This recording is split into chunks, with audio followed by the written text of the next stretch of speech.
policiers, le gouverneur, le vice-gouverneur et les autres autorités des entités territoriales décentralisées et déconcentrées de ces provinces sont nommés et, le cas échéant, relevés de leurs fonctions par ordonnance du président de la République sur proposition du gouvernement, le Conseil supérieur de la défense entendu.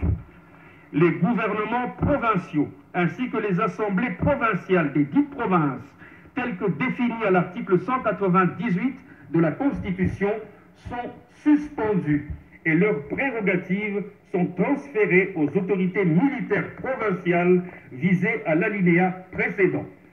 Toutefois, les membres des gouvernements provinciaux et assemblées provinciales suspendues continuent à jouir de leurs avantages sociaux. Article 2.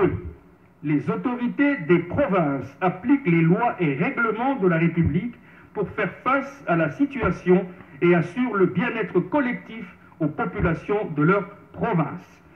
Dans l'exercice de leurs fonctions, le gouverneur relève du ministre ayant la défense nationale dans ses attributions. Les autorités provinciales disposent de l'administration publique de la province, de la police nationale congolaise et de tous les services nationaux en province. Le cabinet du gouverneur de province est composé de 5 collaborateurs nommés et, le cas échéant, relevés de leurs fonctions par arrêté du gouverneur de province. Article 3. Les fonctions du gouverneur, du vice-gouverneur et des autres autorités des entités territoriales décentralisées et déconcentrées prennent fin à l'expiration du délai prévu pour l'état de siège, sauf en cas de prorogation conformément à la Constitution. Toutefois, il peut être mis fin aux fonctions du gouverneur et vice-gouverneur militaire par ordonnance du président de la République avant la fin de l'état de siège en cas de nécessité. Article 4. Dans l'accomplissement de leur mission, les autorités provinciales militaires sont investies des prérogatives exorbitantes de la légalité normale dans la limite du respect de la dignité humaine, du respect de la vie et de la propriété privée.